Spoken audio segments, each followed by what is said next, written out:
ताणं नमो सिद्धाणं नमो आयरीयाणं नमो भुवज्झायाणं नमो लोये सौवसाहुणं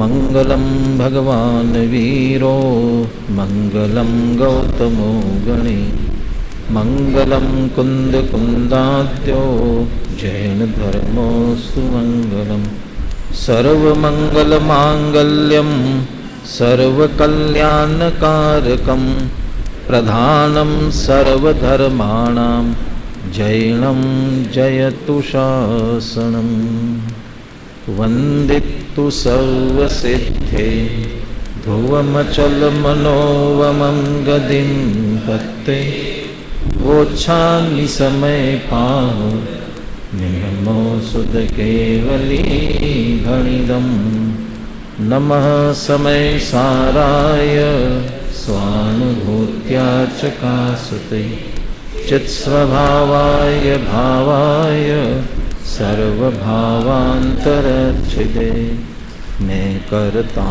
हूँ कर्म का कर्म है मेरा कर्म ऐसी मिथ्या मान्यता निज आत्म तल्लीनता सुख में आत्म धर्म श्री जिन जिनवर देव ने यह समझाया मर्म।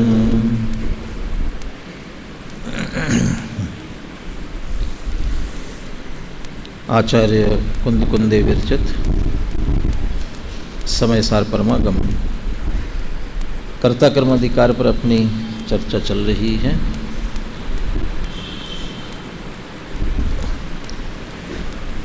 प्रतिदिन मंगलाचरण बोलते हुए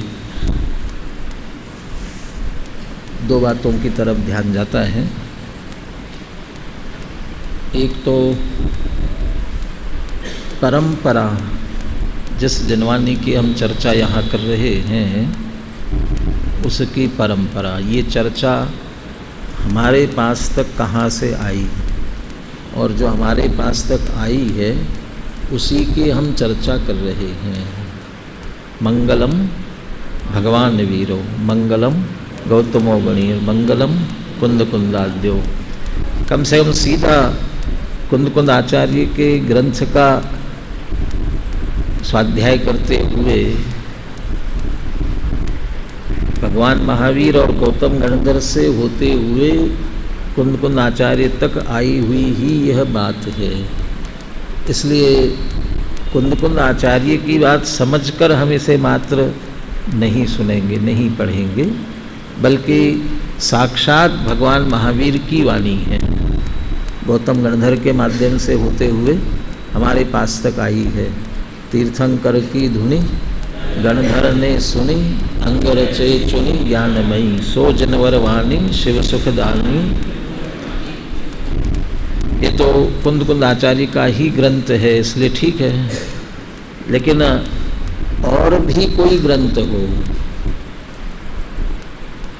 आचार्य कल पंडित टोडरमल जी का लिखा हुआ भी हो, तो ये उन आचार्यों के अनुसरण से ही लिखा हुआ है, इसलिए उसमें भी कोई अप्रामाणिकता में बात नहीं है। समय सार के मंगलाचरण के समय भी केवली सुध केवली घणिदम ओछामी समय पाहुण नमो केवली सुध केवली घणिदम। सुध केवली लिखा, श्रुत केवली द्वारा कथित जो है उसी का वर्णन कर रहे हैं, कोई अलग नहीं है। इसलिए ये इससे भी इसकी प्रामाणिकता ख्याल में आती है। और हमें ये भाव आना चाहिए उसके साथ साथ कोई ऐसी बात न कह दे, न निकल जाए जो भगवान महावीर से लेकर कुंदकुंद आचार्य तक अप्रामाणिक हो, उनकी धारा में आई हुई न हो, ऐसी बात न कही जाए। जो मूल आगम की बात है यथावत आई हुई उसी की चर्चा हम कर सके, ये भावना मंगलाचरण के साथ साथ परंपरा, प्रामाणिकता, ये पूरा हमारे ध्यान में रहे। मंगलाचरण करने के बाद जब हम स्वाध्याय करते हैं तो फिर ये कहने की बात नहीं रहती है। जहाँ तक मैं समझता हूँ, मेरा विचार है कि अब वो अपना विचार अब हम नहीं कह सकते यहाँ पर।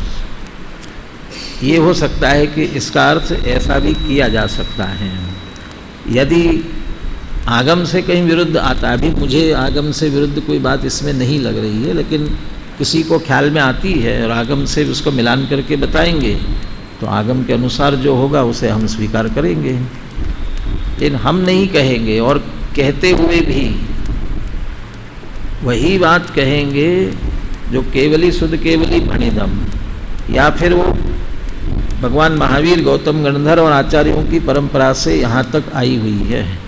इसलिए मैं अपनी मन की बात नहीं कहूँगा, लेकिन उसके साथ ऐसा न हो जाए कि जैसे मुस्लिम उसमें जो ये समझाते हैं ना, उसको कुछ तकरीर करना कहते हैं। ये बातचीत समझाएंगे उसे, समझ लो उनके कोई उपदेश चल रहा है, तो किसी से कहा भी तुम्हें जाकर के उपदेश सुनना चाहिए, तो उसने कहा कि ये जो उपदेश दे रहे हैं ये कुरान में लिखा हुआ है कि नहीं लिखा हुआ। तो उसने कहा कि हाँ, कुरान में जो लिखा है वही बता रहे हैं वे। पहले जब कुरान में लिखा ही हुआ है तो फिर हम पढ़ लेंगे, अब इनसे क्या सुनना है, हम लोग पढ़ लेंगे। फिर नहीं, जो कुरान में नहीं लिखा है वो बताएंगे। तो फिर कुरान में नहीं लिखा है तो हमको नहीं सुनना है, तो अपनी बात करेगा तो ऐसी स्थिति हो जाएगी।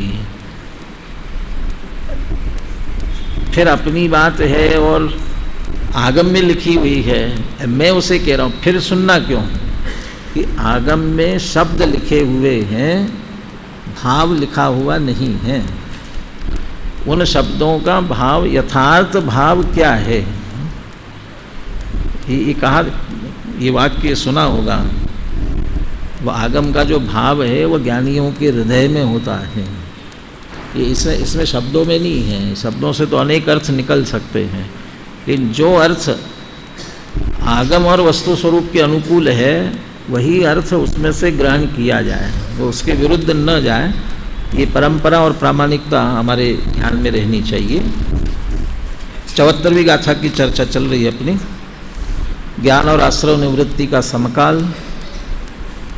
उसमें से ज्ञान आश्रव निवृत्ति का समकाल, आश्रव से निवृत्ति करनी है तो आश्रव का ज्ञान करना पड़ेगा। यद्यपि आश्रव छोड़ने लायक है, छोड़ना है, लेकिन दिन जाने ते दोष गुणन को कैसे तजिए गई।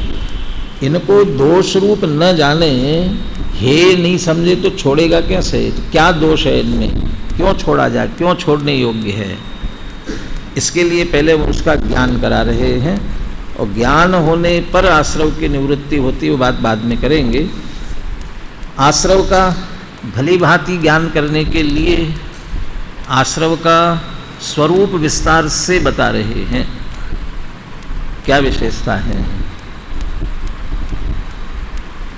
शिविर में किसी ने मोह की महिमा की चर्चा की थी, तो उसमें ये टोलरमल जी ने कितनी जगह किस किस बात की महिमा की गई उसकी बात की थी। तो तत्व विचार की महिमा है और शास्त्र अभ्यास की, ये दोनों तो अच्छे अर्थ में है। शास्त्र अभ्यास भी महिमा योग्य है। देखो शास्त्राभ्यास की महिमा ये तो उसमें है, गुणस्थान विवेचन की पीठिका में है, या रत्नगण श्रावकाचार्य का है, हाँ,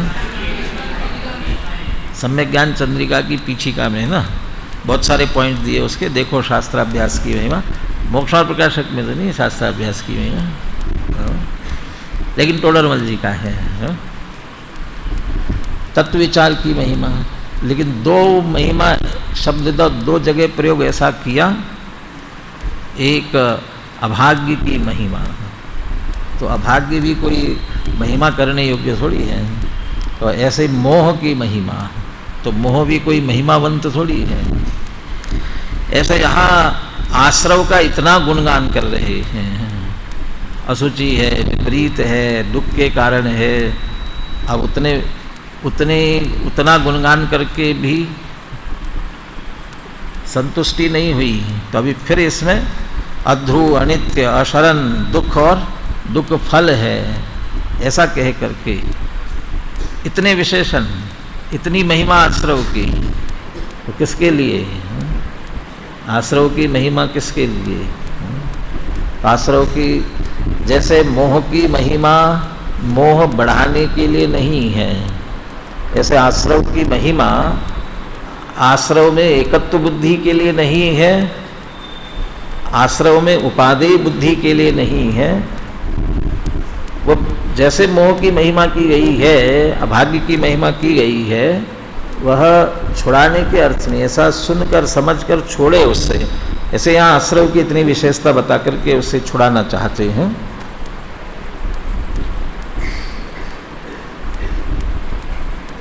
5 मिनट पहले शुरू किया था, मैंने कहा अभी आने दो थोड़ी, इसलिए भूमिका वैसे ही बना लेते हैं, फिर चर्चा शुरू करते हैं। फिर भी अभी सीटें खाली हैं, अभी भी।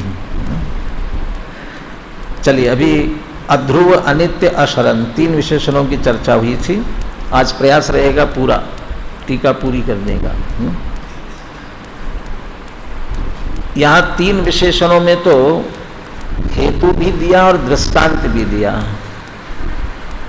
अध्रुव के लिए, बल्कि उसके पहले जीव निबद्ध के लिए भी दिया, जीव निबद्ध के लिए भी दृष्टांत दिया।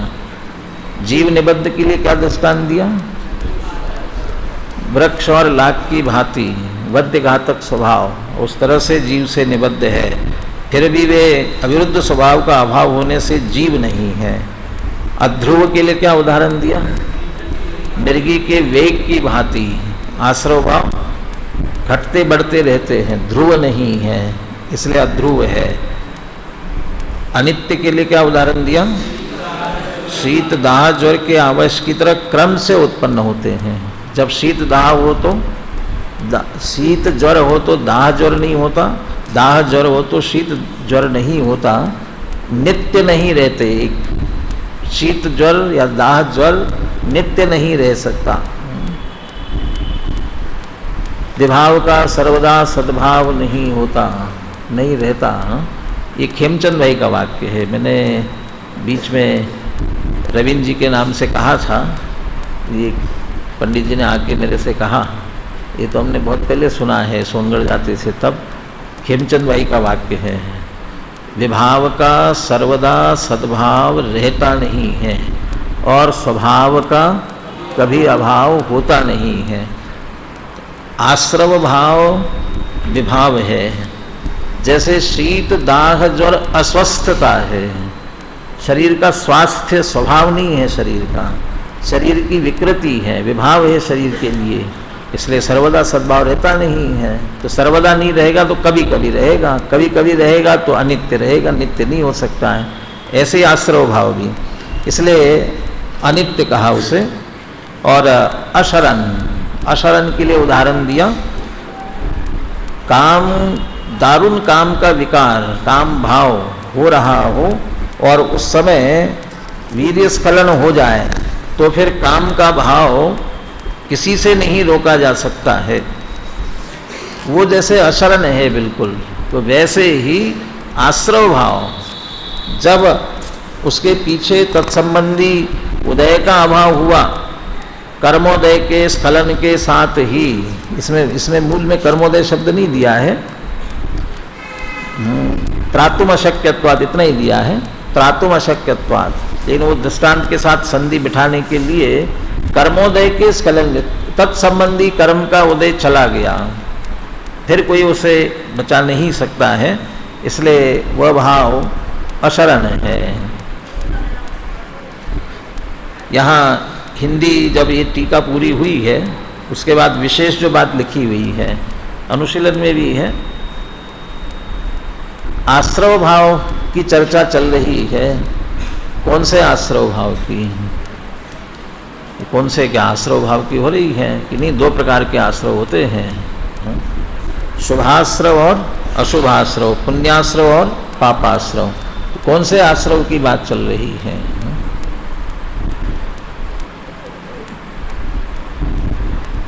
एक बार व्यवहार की चर्चा के संदर्भ में दादा से सुना होगा पहले भी, व्यवहार की बात जब बहुत चलती रही समाज में, व्यवहार है व्यवहार है, सोनगढ़ वाले कहते हैं। तो जो समाज के नेता साहू जी थे, वो दादा बार बार नाम लेते हैं ना, तो उनसे किसी ने कहा कि साहब वो व्यवहार को है कहते हैं, लेकिन व्यवहार दो प्रकार का होता है, सद्भूत व्यवहार और असद्भूत व्यवहार। और सब है नहीं होता है, उसमें से कुछ है होता है और कुछ उपादेय होता है। लेकिन ये लोग सबको है कहते हैं और सारे यानी समझ लो जिनवानी का अपलाप करते हैं, समाज को भ्रम में डालते हैं। तो फिर जब दादा से मिले तो साहू जी ने दादा से कहा कि साहब आप लोग गलत करते हो, व्यवहार दो प्रकार का होता है, उसमें से एक हे होता है और आप सबको हे कहते हो। तो दादा ने किसने कहा? तो जो भी विद्वान जिनका भी नाम लिया होगा, तो दादा ने कहा व्यवहार दो प्रकार का नहीं, व्यवहार चार प्रकार का होता है। उपचरित, अनुपचरित, सद्भूत, असद्भूत, वो जो भेद होते हैं उसके विस्तार से वो चार प्रकार का होता है। अब वो कहने लगे वो तो दो ही प्रकार का कहते थे। अब वो सभी व्यवहार ही है, लेकिन वो उसमें से रास्ता निकालते ना। ऐसे कोई कहे कि आश्रव है आश्रव है कि नहीं साहब, आश्रव दो प्रकार का होता है, उसमें पुण्याश्रव भी है, ऐसा इसलिए है नहीं कह सकते हैं, शुभाश्रव भी है उसमें से, उसको नहीं कह सकते, पापाश्रव कह सकते, अशुभाश्रव कह सकते हो, ऐसा नहीं कहा जा सकता। लेकिन यहाँ कह रहे कि प्रारंभ से ही लेकर के ऐसा भेद ही नहीं डाला है, एक इसमें से उपादेय और एक है, ऐसा नहीं है। कहीं जहाँ जहाँ भी चर्चा है, सात तत्वों के संदर्भ में जहाँ भी चर्चा आएगी, आश्रव दुखकार घने रे बुद्धिवंत तिले निर्वेरे, वो उसमें वो शुभाश्रव अशुभाश्रव का ऐसा भेद नहीं डाला जाएगा। आश्रव, बल्कि जब आश्रव तत्व की भूल की बात आएगी तब ये बात की जाएगी। ऐसे बंध में भी शुभाशुभ का भेद है, शुभ अशुभ बंध के फल मझार, रति अरति करे निज पद विसार। तो उसमें से शुभ में रति करता है, अशुभ में रति करता है। ऐसे शुभाश्रव में रति करे, अशुभाश्रव में अरति करे। ये आश्रव तत्व की भूल है, एक को उपादेय मानना, एक को हे मानना, दोनों समान रूप से हे है। इसलिए यहाँ जितनी अपवित्र, विपरीत, दुख का कारण, और इस गाथा में अध्रुव, अनित्य, अशरण, ये जितनी बातें कही जा रही है, ये दोनों पर समान रूप से समझना है। अकेले पापाश्रव की बात नहीं है, अशुभ की बात नहीं, शुभ भी। इस आप फिर तो ऐसा कहोगे, समय सार पीछे प्रश्न उठाया पुण्य पाप अधिकार में आगे, कि आप तो ऐसे है सबको कह दोगे, शुभ भाव को भी है कह दो, पुण्य को भी है कह दोगे, तो सब छूट जाएगा। सब छूट जाएगा तो फिर मुनिराज हो गए, सब छोड़ दिया, पाप सब छोड़ दिया। गृहस्थ है तो कम से कम कुछ पाप तो करता रहता है, उसको आलंबन भी, आश्रय भी है, कुछ करता है। मुनिराज ने सब आरंभ, सर्व सावध्य विरतोस्मि, सर्व सावध्य छोड़ दिया, और आप कहते हो पुण्य तो है, फिर क्या करे? उनको फिर क्या आलंबन नहीं है कुछ भी, फिर तो निरालंब हो गए। बनारसदास जी ने जो छंद लिखा उसमें एक शब्द ऐसा आया, तिनकी दशा तो निरालंब नाही है, वो तो निरालंबपना नहीं है, ये सिद्ध किया उसमें से। प्रश्नकार तो ये कह रहा है क्या आलंबन होगा? पुण्य का आश्रय आप लेने देते नहीं हो तो यही है, अब पाप वो पूरा छोड़ चुके हैं, फिर करेंगे क्या? आलंबन क्या उनको? अवलंबन क्या है? उनका आलंबन उन्हीं पाई है, उनका आलंबन उनके पास ही है, जो ज्ञान स्वभाव है।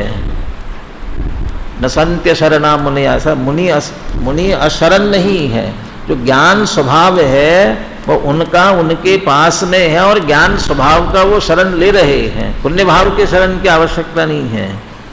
जो पुण्य भाव खुद टिकने वाला नहीं है, रहने वाला नहीं है, वो दूसरे को आश्रय कैसे देगा? पुण्य भाव का आश्रय लेकर के कहाँ तक जाएंगे? जो कश्ती कहीं जा करके डूबने वाली हो उसमें सवारी करेंगे तो क्या होगा?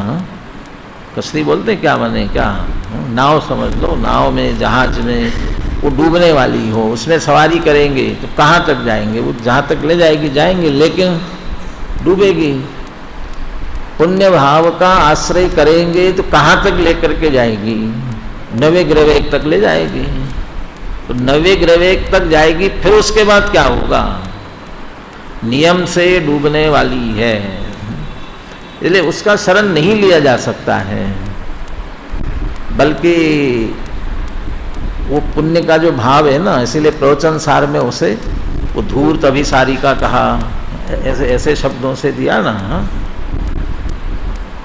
पाप से तो बचता है और पुण्य में रुचि करके उसके पीछे पीछे जाता है, और पीछे पीछे जाता है तो ठगाया जाता है। उसमें भी पाप लूटता है और पुण्य ठगता है। चाहे लूटे चाहे ठगे, नुकसान तो दोनों में है। लूट गए और ठग गए, तो लूटने में जबरदस्ती लूट लिया और ठगने में थोड़ा मीठा मीठा बोल करके ठग लिया। तो पुण्य भाव ठग जैसा है, उसमें उसके आश्रय में जाते हैं, लेकिन उसके माध्यम से भी भला नहीं होने वाला है। वो स्थिति अलग है कि जब तक शुद्धता में नहीं पहुंचे हैं तब तक शुभ भाव होता है, हुए बिना रहता नहीं है। शुद्धता में पहुंचने के पहले की जो भूमिका है, जिस भूमिका में से ऊपर पहुंचते हैं, वो शुभ भाव की है। वो उतनी अपेक्षा से शुभ भाव की स्थिति है वहाँ, लेकिन जो उपादेय मान शुद्ध भाव ही उसे समझ लिया, संवर निर्जरा रूप ही मान लिया, तो वो ठीक नहीं है। इसलिए जितने विशेषण दिए हैं, अध्रुव, अनित्य, अशरण, ये सब दोनों पर घटित होंगे। दोनों के सामने भगवान आत्मा, ज्ञान स्वभाव, विज्ञान घन चित्त, यहाँ भी सब में ज्ञान की ही बात ली गई है। जैसे पहला जीव निबद्ध वाली बात थी, तो उसमें अविरुद्ध स्वभाव कहा। किसके अविरुद्ध? जीव के चैतन्य स्वभाव के साथ अविरुद्ध स्वभाव का अभाव है, आश्रव भावों का। अध्रुव के सामने जब ध्रुव कहा, जब भी शुद्ध चिन्ह मात्र, ध्रुव चिन्ह मात्रो जीवा, चैतन्य मात्र कहा। अनित्य के सामने नित्य लिया, जब भी विज्ञान घन स्वभाव कहा। और अशरण के सामने जब सशरण कहा, तब स्वयं गुप्ता सहज शक्ति ही, वो चैतन्य शक्ति की ही बात कर रहे हैं। इसलिए वो चैतन्य शक्ति जो मूल ज्ञान दर्शन अपना मूल स्वभाव है, वह ध्रुव नित्य एक रूप रहने वाला वो अपना स्वभाव है। उसके विरुद्ध सब प्रकार के परिणाम जो है आश्रव के हैं, तो उसमें पुण्य और पाप दोनों समान रूप से समझना। आज अभी इसे टीका पूर्ण करते हैं। कल गुरुदेव का उद्धरण भी इस संदर्भ में अनुशीलन में है, उसे अपन कल देखेंगे। अभी 2 विशेषणों की तरफ आगे बढ़ते हैं। आश्रव दुख फल है। 72वीं गाथा में कहा था दुख के कारण है, और यहाँ क्या कह रहे हैं? दुख फल है। क्या अंतर हो गया दोनों में? वैसे तो कोई अंतर नहीं है, दुख के कारण है। वहाँ एक सामान्य रूप से कहा, यहाँ 2 तरह से पकड़ लिया, वर्तमान में भी और भविष्य में भी। वहाँ ये कह सकते हैं वर्तमान में भी दुख के कारण है और भविष्य में भी दुख के कारण है, इसलिए हमने दुख के कारण कह दिया। दुख रूप कैसे है आश्रव भाव? क्या हेतु उसके लिए? दृष्टांत नहीं, सिर्फ हेतु है। नित्यमेव आकुल स्वभावत्वात् दुखानि खलु आश्रवा। नित्यमेव आकुल स्वभावत्वात्, नित्य ही आकुल स्वभाव वाले होने से आश्रव भाव दुखानि खलु आश्रवा। दुखानि बहुवचन क्यों दे रहे हैं ऐसे? तो आश्रव भाव बहुत है ना, लेकिन आत्मा की बात करेंगे तब एक वचन करते हैं। पीछे भी जब जब भी आश्रव की बात आई बहुवचन में, आत्मा की बात आई, एक आत्मा एक है, हम एक को, आत्मा एक है, अब वे अनेक है। उसमें निर्मम की बात लेते हुए कहा था, पुद्गल स्वामी कस्य क्रोधादि भाव वैश्व रूपस्य, विश्व रूपता, अनेक रूपता, विविध रूपता, आश्रव के भाव बहुत है। दुखाणी खलो आश्रवा, दूसरा आश्रव दुख रूप नहीं, अकेला दुख नहीं, बल्कि दुखों की परंपरा जिससे प्रारंभ होती है। यदि आश्रव में आश्रव रूप परिणमित हुआ, एक दुख नहीं, दुखों की परंपरा, दुख ही दुख, इसलिए भी बहुवचन कह रहे, एक दुख नहीं, बहुत दुख ही दुख है, बहुत सारे दुख ही दुख है, इसलिए दुखानी खलो आश्रवा, उसे बहुत बहुवचन किया। आश्रव के कारण आश्रवा कहने से दुखानी का आकुल स्वभाव, इसमें वही बात खड़ी हो जाएगी कि साहब नहीं, वो पापाश्रव तो दुख रूप है, पुण्याश्रव, शुभाश्रव तो पुण्य मैंने सुख रूप है, अशुभाश्रव को भले ही दुख रूप कहो। शिविर में दादा ने भी विस्तार से चर्चा ली थी प्रवचन सार के संदर्भ में बात करते हुए। उसका फल दुख रूप से आ रहा है, शुभ भाव से क्या मिलेगा? भोग सामग्री मिलेगी। भोग सामग्री मिली तो सुखी हुआ कि दुखी हुआ? भोग सामग्री को भोगने की इच्छा, तृष्णा, विषयों की तृष्णा, तो वो जो सभी इंद्र नरेंद्र और वे सब के सब, वे भी विषय तृष्णा से निरंतर दुखी है। सामग्री तो मिली पुण्य के उदय से, लेकिन उसके भोगने की जो इच्छा है वो तो दुख रूप ही है। तो भोग अभिलाषा उत्पन्न करने वाला ऐसा वो पुण्य का उदय, वो कैसे सुखरूप हो सकता है?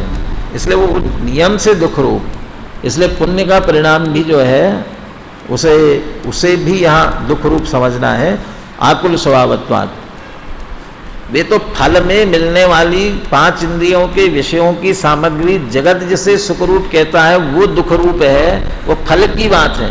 लेकिन होने वाला परिणाम, शादी विवाह की व्यवस्था करनी है, कितनी आकुलता होती है, कितनी व्याकुलता होती है। और पंच कल्याणक की व्यवस्था करनी है, आकुलता व्याकुलता होती है कि नहीं होती है। घर जाना है, छुट्टी, अभी रक्षाबंधन बहुत से मांगने आ रहे हैं, लेकिन नियम है कि नहीं मिलेगी। जब छुट्टी मिलेगी घर जाएंगे, व्यवस्था बनाएंगे, आकुलता होगी ना, ट्रेन पकड़ना है, टाइम हो रही है, और तीर्थ यात्रा पर जाना होगा तो आकुलता नहीं होगी क्या? वहाँ भी आकुलता होती है। खाना खाने के लिए बैठना है, थाली कटोरी चम्मच सब व्यवस्था जुटा रहे हैं, आकुलता है। पूजन करना है, पूजन करने के लिए भी रोज जहाँ हम थाली, पूजन की थाली और सभी सामग्री लेते हैं, वहाँ गए और नहीं मिली तो कहाँ है भगवान, आज कहाँ गया, यहाँ क्यों नहीं रखी है? समय पे चीज़ नहीं मिलती है, देर हो जाती है, फिर आकुलता शुरू होती है कि नहीं हो? शुभ भाव है कि अशुभ भाव है? क्या करना है? पूजन करना है। हर शुभ भाव में भी आकुलता है। जाप करने के लिए बैठे हैं, इसमें तो सामग्री जुटाने की बात हुई। मंदिर में गए, शांति से माला जपने के लिए बैठे, वहाँ तो किसी के बाहर के सामग्री की जरूरत नहीं है ना, अब तो जपने के लिए बैठे हुए हैं। फिर अब क्या दिक्कत है? अब वो मन एकाग्र नहीं हो रहा है, भगवान का ही स्मरण कर रहे हैं, मन वहाँ एकाग्र क्यों नहीं होता है? वो शुभ भाव में मन एकाग्र होना चाहिए, वो उसके प्रति भी आकुलता।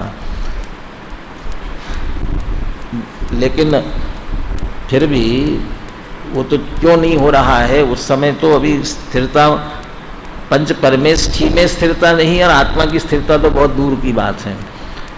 जो वस्तु विचारत ध्यावते मन पावे विश्राम, मन की विश्रांति जब हुई अनुभवता को नाम, वो विश्रांति होने पर अनुभव नाम मिला। लेकिन अनुभव होने से पहले जो वस्तु का विचार चल रहा है वो अशुभ भाव रूप की शुभ भाव रूप, वो नियम से शुभ भाव रूप है। उसमें काहे की आकुलता है? उसमें कहाँ आकुलता है? वो है शुभ भाव, लेकिन आकुलता कहाँ है वहाँ पर? कम आकुलता है, घटती हुई आकुलता है। यदि उसे ही निराकुल मान लिया, सुख मान लिया, दुख नहीं है, सुख रूप है, तो फिर आत्मा के अनुभव की कहाँ जरूरत है? विचार करो, चिंतन करो, काम हो जाएगा। ये नहीं है। वो आत्मा का लक्ष्य करने पर जैसा अतीन्द्रिय आनंद है, तो वैसा अतीन्द्रिय आनंद, वैसा क्या, वो जाति ही अलग प्रकार की है। इसलिए वो आनंद नहीं है वहाँ पर। वो जो तीव्र आकुलता थी विषय कषाय की, राग द्वेष की, बाहर की व्यापार, बहुत सारी चीज़ों की, परिवार की, बहुत सारी, वो सारी आकुलता शांत हो गई, मंद हो गई, शांत बंद हो गई। मंद आकुलता चल रही है, मंद मंद मंद होती जा रही है। लेकिन वहाँ तक भी वह अंतिम क्षण तक भी वो घटता घटता शुभ भाव भी आकुलता में ही है, निराकुल नहीं है। यदि आकुलता में नहीं होता, मुनिराज छठे में शुभोपयोग में है, सातवें में शुद्धोपयोग में है। यदि छठवें में रहते हुए ही शुद्धोपयोग होता तो फिर सातवें में जाने का प्रयास ही क्यों करते हैं?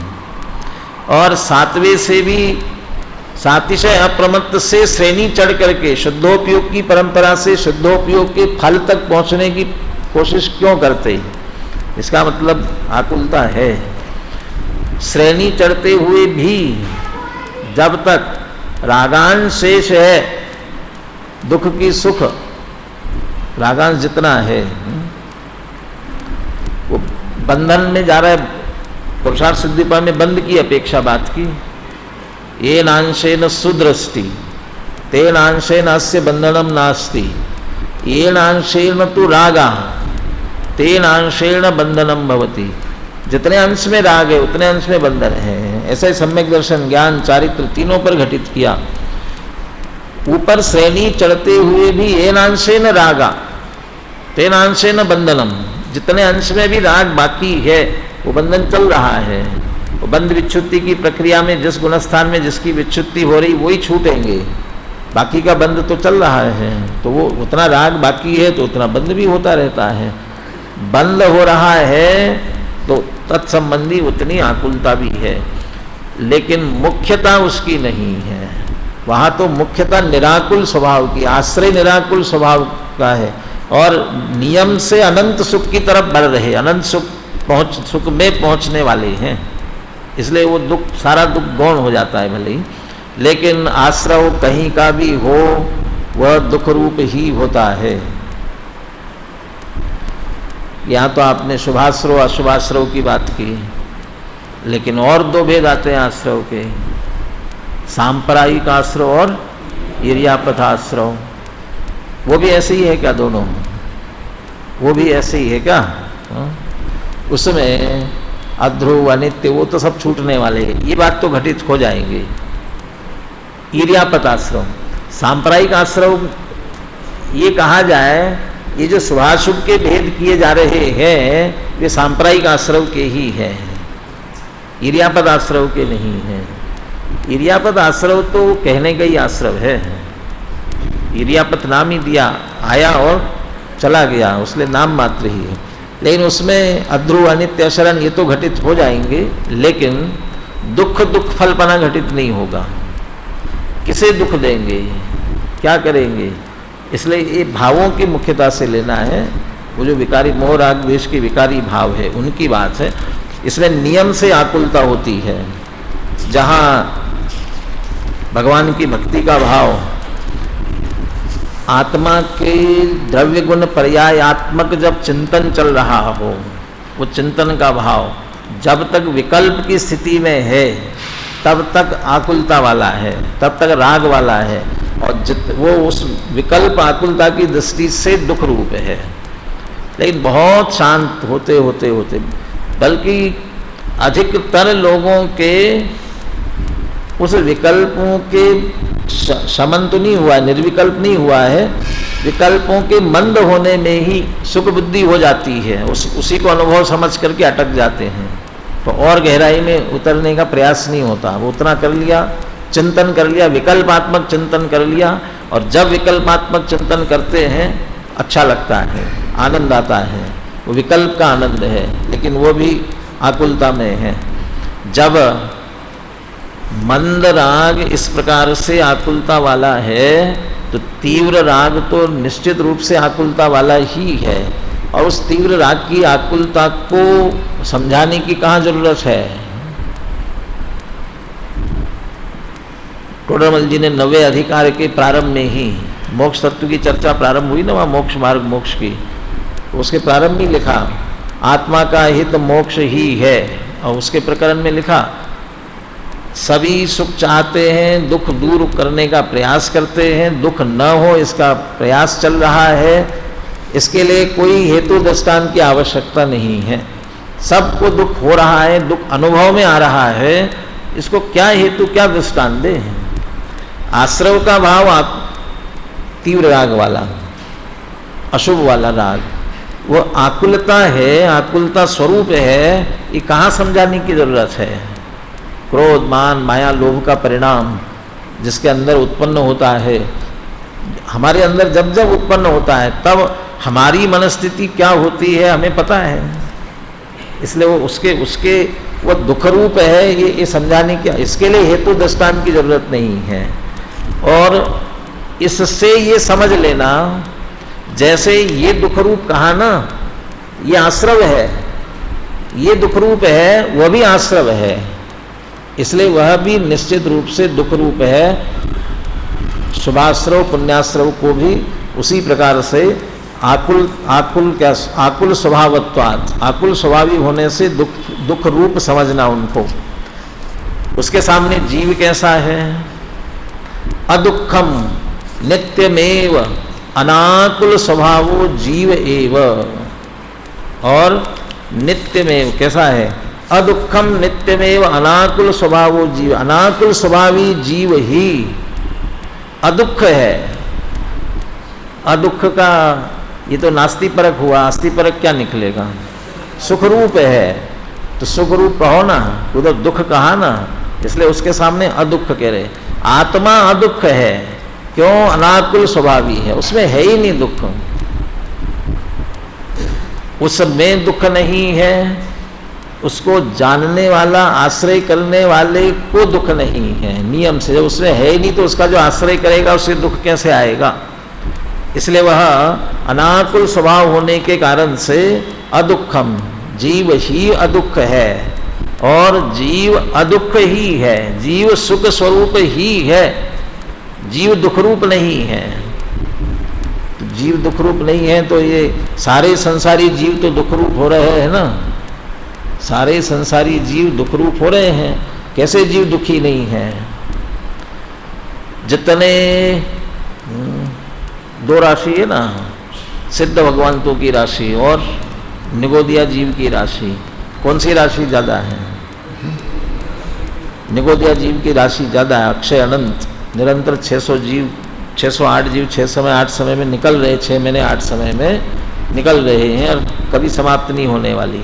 वे सुखरूप की दुख रूप, और वे सुखरूप बैठे हुए, उनसे ज़्यादा दुख रूप है, तो जीव दुखी ज़्यादा है, सुखी तो कितने से दिख रहे हैं।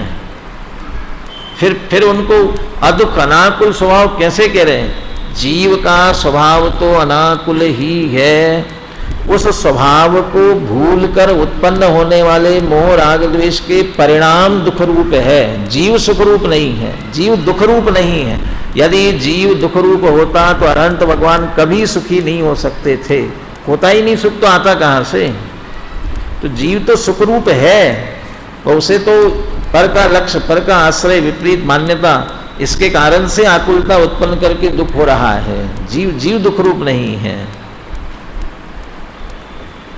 धवल जी एक बात कहते थे इस भाषा में, कल्पना वस्त्र भंडार में आग लगाओ। कल्पना वस्त्र भंडार में माने ये सारी कल्पनाएं हैं, जितना दुख वास्तव में काल्पनिक है। आप दुख की सत्ता बताओ कहाँ है, दुख की सत्ता कहाँ है?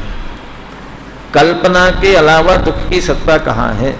मान्यता के अलावा दुख की सत्ता कहाँ है? कल्पना में ही है। और उस कल्पना जनित दुख का अनुभव करते हुए दुख का वेदन कर रहा है, दुखी हो रहा है। कल्पना छोड़ दे, वस्तु स्थिति को समझ ले। वस्तु स्थिति को समझ ले तो बिल्कुल दुखी नहीं है। मराठी में एक कहानी, मराठी कौन सी क्लास में थी ध्यान नहीं है, उसमें कहानी थी भोपड़ा पुटला।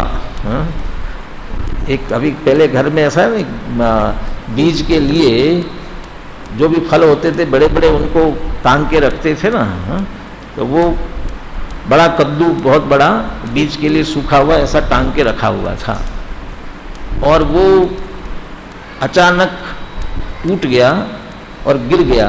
बहुत तेजी से आवाज़ हुई, और तेजी से आवाज़ हुई वैसे ही घर में जो महिला थी जोर जोर से रोने लगी, बहुत जोर जोर से रोने लगी।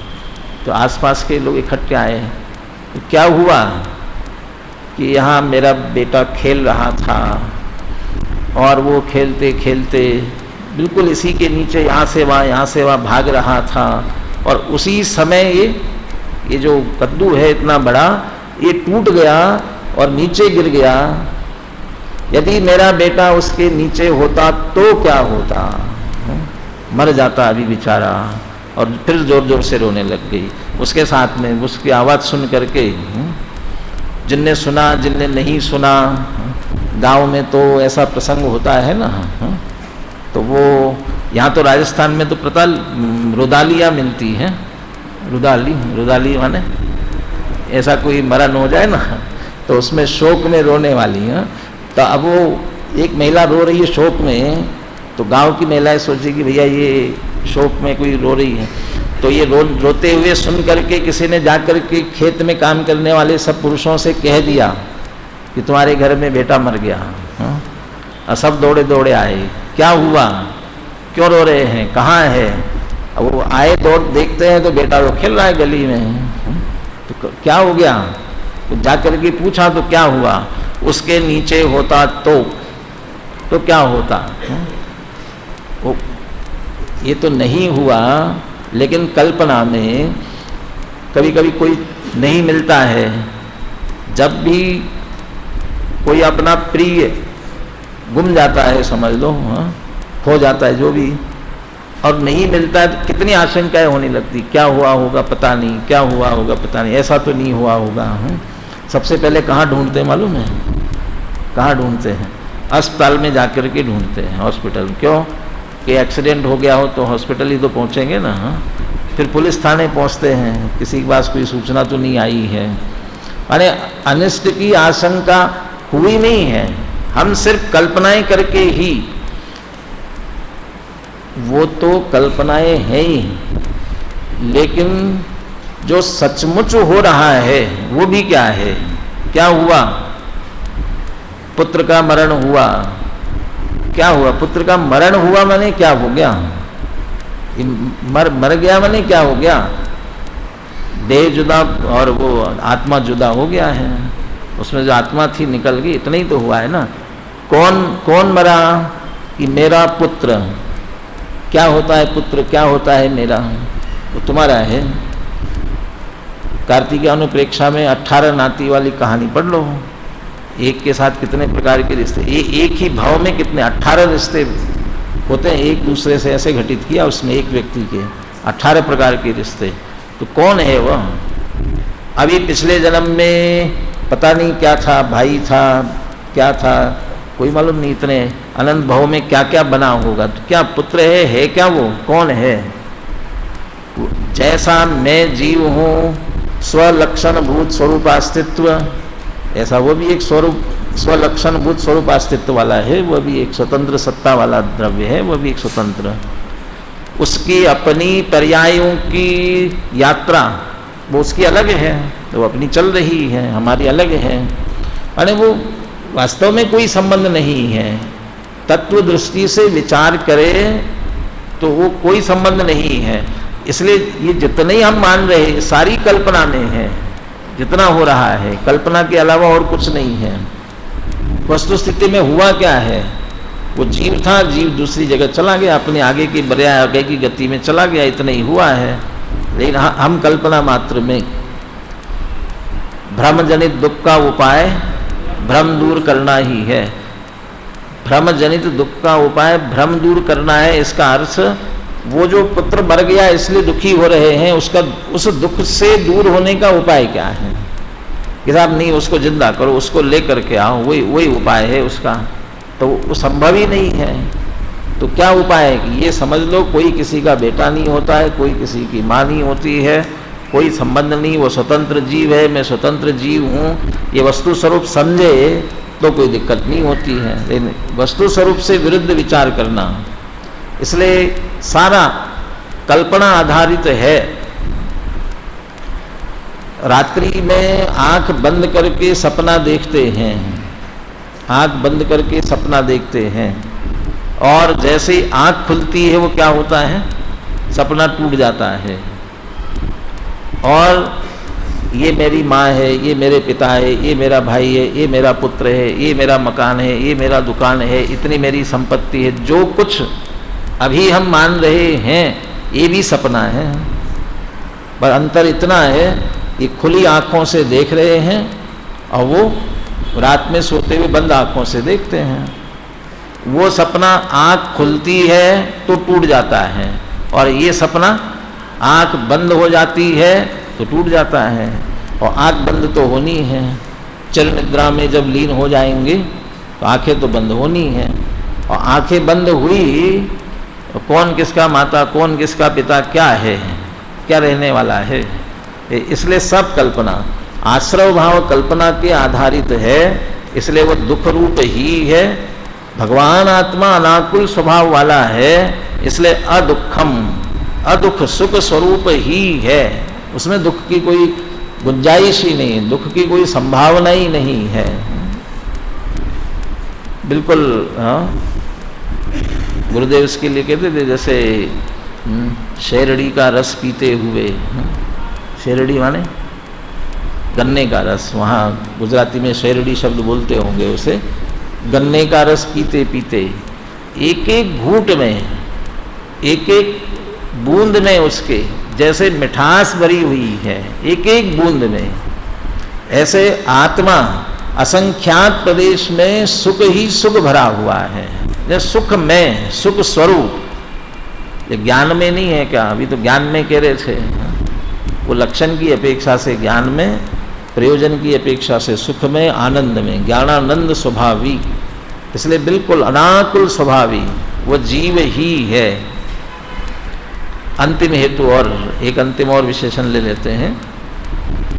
आयत्याम आकुलत्व उत्पादकस्य पुद्गल परिणामस्य हेतुत्वात् दुख फला खलु आश्रवा।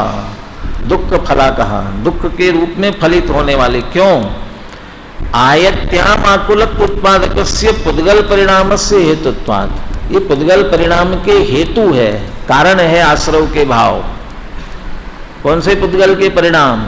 जो कि आयत्याम आकुलत्व उत्पादक, आयत्याम माने आगामी काल में, भविष्य में, भविष्य में आकुलता उत्पन्न करें, उत्पादक ऐसे पुद्गल परिणाम के हेतु है।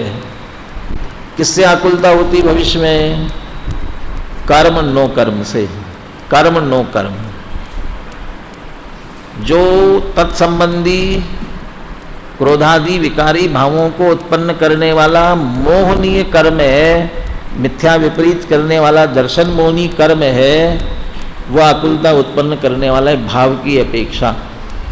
और वो दर्शन मोह और चारित्र मोह उत्पन्न होने पर जिसका लक्ष्य करके दुखी होगा वो नो कर्म है, जिसका लक्ष्य करेगा। और वो नो कर्म जो हमें इधर अंदर में दो प्रकार का निमित्त होता है ना, बहिरंग निमित्त और अंतरंग निमित्त। अंतरंग निमित्त हमारा तत्संबंधी मोहनी कर्म का उदय, और उसी समय वैसा परिणाम होने पर जिसका लक्ष्य बने वो पर पदार्थ, वो नो कर्म है। ये द्रव्य कर्म है और वो नो कर्म है, जिसका लक्ष्य करेंगे हम, जिसका आश्रय करेंगे। ये हमारा कर्म, ये भी हमारा कमाया हुआ है, उस कर्म के उदय से ये भाव हो रहा है। और वो जो नौकर्म आ रहा है ना, वो भी हमारे पाप पुण्य के अनुसार आ रहा है। कैसा, किसका लक्ष्य करोगे? विनाश काले विपरीत बुद्धि कहते हैं ना, वैसे आपका ध्यान कहाँ जाएगा? यदि आपका कोई हानि होनी है तो आपका ध्यान गलत जगह जाएगा ही जाएगा और आप नुकसान करोगे। तो वो क्यों लक्ष्य बना मेरा, वो क्यों आश्रय बना, उस तरफ क्यों गया? तुम्हारे पाप का उदय था, इसलिए वो आश्रय बना आपका। वो नो कर्म भी हमारा, जिसके लक्ष्य से हमारी हानि हो रही है, हमें दुख हो रहा है, वह भी हमें अपने कर्म के उदय से मिला है। वो पुद्गल का परिणाम, द्रव्य कर्म और नो कर्म वाला, वो भविष्य में देगा दुख आकर के, वो बंध अभी रहा है। किसके कारण से? इन्हीं आश्रव भावों के कारण से। इसलिए ये आश्रव भाव उन पुद्गल परिणामों के हेतु है जो आगे जाकर के द्रव्य कर्म नो कर्म के रूप में आकर के हमें दुख देने वाले हैं, उनके ये हेतु है। वो बंधे क्यों मेरे साथ में? क्योंकि अभी मैंने आश्रव भाव किया था, इसलिए। तो भविष्य के लिए दुख के रूप में फलित होने वाले उन पुद्गलों के हेतु होने के कारण से आश्रव भावों को दुख फल कहा। दुख फला खलु आश्रवा। रास्ते चलते चलते कांटे चुभने लग जाए तो कोई लोक में कहावत है ना, बोया पेड़ बबूल का आम कहाँ से होए। यदि हमने बुरे काम किए हैं, आश्रव के भाव किए हैं, तो आएंगे तो आश्रव के भाव उदय में आने पर उसी प्रकार का फल देने वाले हैं। बबूल का पेड़ बोया है तो कांटे उगने वाले हैं, उसमें से आम तो निकलने वाले नहीं हैं। आयत्याम आकुलत्व उत्पादकस्य पुद्गल परिणामस्य हेतुत्वात् दुख फला खलु आश्रव। आश्रव दुख के रूप में फलित होने वाले, उनका फल दुख है, वो स्वयं दुख रूप है। बीज में जब बबूल डाला होगा तो बबूल का पेड़ आएगा। आश्रव भाव जो दुख रूप है, उनको बीज के रूप में डाला होगा तो फल भी दुख के रूप में आने वाला है। इसलिए दुख फला खलु आश्रवा। और हमारा भगवान आत्मा कैसा है? यहाँ तो जीव लिखा है ना, भगवान आत्मा क्यों कह रहे हैं? क्योंकि पिछली गाथा में भगवान आत्मा कहा था जीव को, इसलिए वो भगवान आत्मा याद कर सकते हैं। अदुख फलाह सकलस्यापि पुद्गल परिणामस्य अहेतुत्वात् जीव एव। और जीव जो है सारे पुद्गल परिणामों का अहेतु है, किसी पुद्गल परिणाम का हेतु नहीं है, कारण नहीं है, क्योंकि वो तो अकार्य कारणत्व शक्ति वाला है। न किसी का कारण है न किसी का कार्य है। जब किसी का कारण नहीं है तो उन पुद्गल परिणामों का भी कारण नहीं है, अहेतु। इसलिए जीव का आश्रय करने वाले परिणाम वर्तमान में भी सुख रूप है, और जब फलित होंगे तो नियम से सुख रूप में ही फलित होंगे। एक समय की कमाई अनंत काल खाएगा, एक समय की कमाई, वो एक श्रद्धा का परिणाम किया हुआ वो अनंत काल तक वो आधार के रूप में बनेगा और निरंतर सुख देने वाला है, क्योंकि वहाँ सुख है, आत्मा सुख स्वरूप है। इसलिए उसका श्रद्धान, उसका लक्ष्य जो भी करेगा भविष्य में भी सुखी ही होगा, दुखी होने वाला नहीं है। इसलिए पुद्गल परिणामों का अहेतु होने से, सारे पुद्गल परिणामों का, और पुद्गल परिणामों का अहेतु होना ये जीव के स्वभाव में पड़ा हुआ है, अकार्य कारणत्व शक्ति की अपेक्षा। इसलिए जीव अदुख फल है, दुख के रूप में बिल्कुल भी फलित होने वाला नहीं है। ये जो विशेषण थे उनकी चर्चा हुई। अब समकाल कैसा है, ऐसा जानकर निवृत्त होते हैं तो किस प्रकार से निवृत्त होते हैं और समकाल्पना कैसे घटित होता है, इसकी चर्चा करते हुए अनुशीलन में जो विशेष बात आई होगी उसकी चर्चा करके 74वीं गाथा की चर्चा पूर्ण करेंगे।